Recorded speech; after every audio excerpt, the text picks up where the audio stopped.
भारत में समाजवादी आंदोलन समाजवादी आंदोलन में भारत के दुनिया में तो इसका इतिहास बड़ा पुराना है।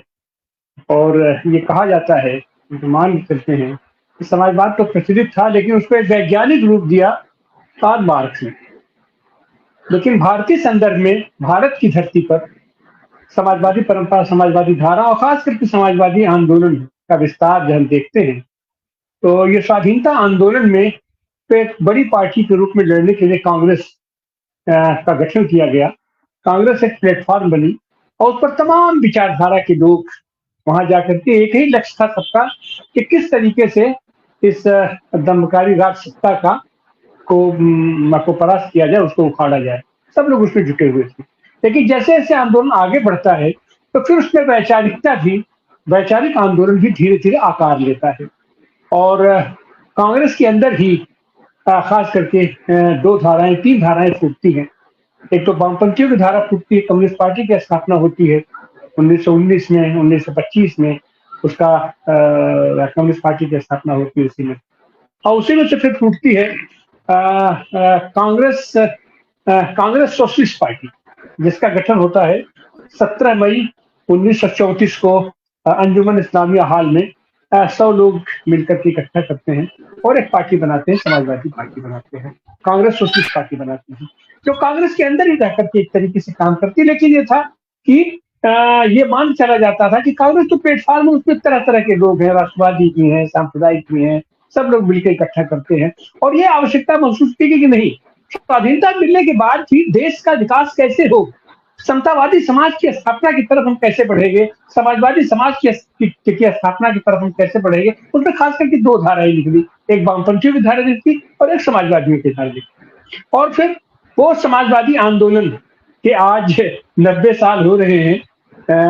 इस 90 साल में समाजवादी आंदोलन तमाम उतार चढ़ाव, टेढ़े मेढ़े रास्ते से गुजरता हुआ और आज की तारीख में भी राष्ट्रीय स्तर पर कोई पार्टी इसका आकार नहीं ले पा रही। वामपंथियों की वो स्थिति हुई है, वामपंथियों में भी तमाम पार्टियां, तमाम खंड दर खंड होती चली गई। लेकिन एक पार्टी कम से कम आज की तारीख में भी भारतीय कम्युनिस्ट पार्टी, मार्क्सवादी कम्युनिस्ट पार्टी है कि राष्ट्रीय स्तर पर उन्होंने अपनी एक पहचान बनाई है और अपना विस्तार किया है।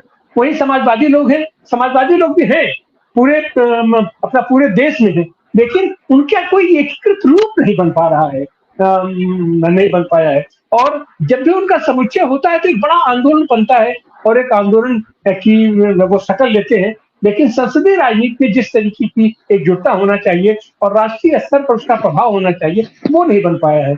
आज हम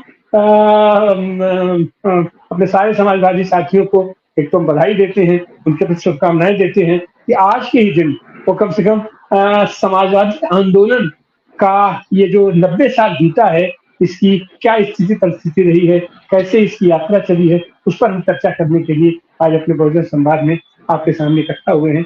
आइए हम अपने ये पैनल से परिचित कराएं। हमारे साथ है काशी हिंदू विश्वविद्यालय में प्रोफेसर, आप हैं तो भूगोल के, लेकिन राजनीति विज्ञान में भी, राजनीतिक के संदर्भों पर भी अपने विशेष पकड़ रखते हैं और खास करके वामपंथी आंदोलन से जुड़े हुए हैं डॉक्टर आनंद दीपायन। प्रोफेसर आनंद दीपायन जी, आपका स्वागत है, अभिनंदन है। हमारे साथ जुड़े हैं इंदौर से वरिष्ठ पत्रकार और सोशलिस्ट पार्टी ऑफ इंडिया के प्रदेश अध्यक्ष मंत्री जी। तो मंत्री जी का भी अभिनंदन है, स्वागत है। हमारे साथ जुड़े हैं कैलाश मीणा जी राजस्थान से, आपका भी अभिनंदन है। हमारे साथ सुभाष मारे जी जुड़े हुए हैं, आप एस.एन. जोशी फाउंडेशन के आप सेक्रेटरी हैं, आपका भी स्वागत है, अभिनंदन है। तो हम शुरुआत में चलेंगे अपने मंत्री जी के पास, रामस्वरूप मंत्री जी के पास। रामस्वरूप मंत्री जी, इस समाजवादी आंदोलन के 90 साल आज पूरे होने जा रहे हैं, 90वां वर्षगांठ मनाने जा रहे हैं। आज के दिन कांग्रेस सोशलिस्ट पार्टी की स्थापना हुई थी और उसके बाद तमाम टेढ़े मेढ़े रास्ते से हम लोग गुजरते हुए आज हम जहाँ पहुंचे हैं, इस पर आपकी टिप्पणी। धन्यवाद तिवारी जी। 90 साल कांग्रेस सोशलिस्ट पार्टी की स्थापना को आज पूरे हो रहे हैं। इन 90 सालों में समाजवादी आंदोलन ने देश की राजनीति में बड़ी भूमिका निभाई है। चाहे आजादी का आंदोलन रहा हो, चाहे देश की सरकारों को बदलने का सवाल हो, चाहे फिर किसानों, मजदूरों, मेहनत कशों, लोगों की रोजी रोटी के लिए संघर्ष करने का सवाल हो, हर मामले में समाजवादियों की अपनी एक महत्वपूर्ण भूमिका रही है। इन 90 सालों में देश की राजनीति में जहां खूब पानी बह गया है, वहीं समाजवादी आंदोलन की गंगा में भी बहुत पानी बह गया है। जो समाजवादी आंदोलन डॉक्टर लोहिया, आचार्य नरेंद्र, अच्युत पटवर्धन, अरुणा आसफ अली, राजनारायण, जॉर्ज फर्नांडिस, मधु लिमये के जमाने का समाजवादी आंदोलन था या सोशलिस्ट पार्टी थी, आज वह कहीं दिखाई नहीं देती है। आज के जो तमाम समाजवादी नेता हैं वे परिवारवाद में उलझ गए हैं। जितनी समाजवादी पार्टियां चल रही है देश में, उनमें से अधिकांश परिवारवादी पार्टियां हो गई है। जो हमारे समाजवादी आंदोलन के जो नेता थे, जिनको आदर्श मानकर हम समाजवादी आंदोलन में जुड़े, उनमें और आज के समाजवादी नेताओं में जमीन आसमान का अंतर दिखाई देता है। ना डॉक्टर लोहिया हो, मधु लिमये हो, राजनारायण हो, जिनको नजदीकी से हमने देखा है, उन तमाम नेताओं के आचरण में और आज के नेताओं के आचरण में जमीन आसमान का अंतर है। इसीलिए जो समाजवादी आंदोलन डॉक्टर लोहिया के टाइम लोकसभा में 3 सांसद हुआ करते थे, 3 सांसद ही पूरी नेहरू की सरकार को, इंदिरा गांधी की सरकार को हिला देते थे। लेकिन उसके बाद 100 सांसद भी रहे समाजवादी, जो कहने को समाजवादी थे वो रहे, लेकिन देश की सरकार को हिला नहीं पाए।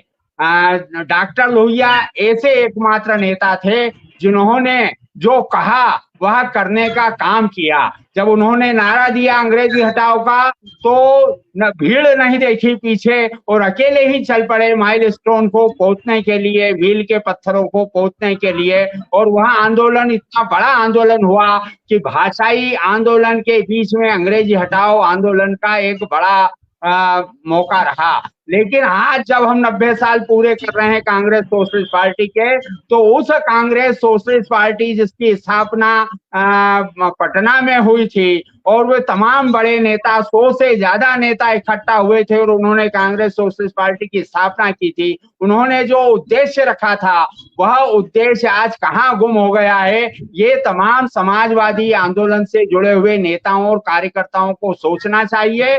क्योंकि बगैर विचार के राजनीति नहीं हो सकती और विचार के बगैर समाजवादी आंदोलन सफल नहीं हो सकता है। चूंकि बहुत सारे वक्ता हैं, वो मेरे से ज्यादा जानकार हैं, वरिष्ठ हैं, समाजवादी आंदोलन में उन्होंने बड़ी भूमिकाएं निभाई है, वे सब आपको बताएंगे कि क्या कमियां रही है समाजवादी आंदोलन की, जिसके कारण हम लगातार पिछड़ते रहे हैं। लेकिन मेरा ऐसा मानना है कि आज भी समाजवादी आंदोलन और सोशलिस्ट मूवमेंट से जुड़ा हुआ एक एक कार्यकर्ता बहुत जुझारू है, संघर्ष में अग्रणी है।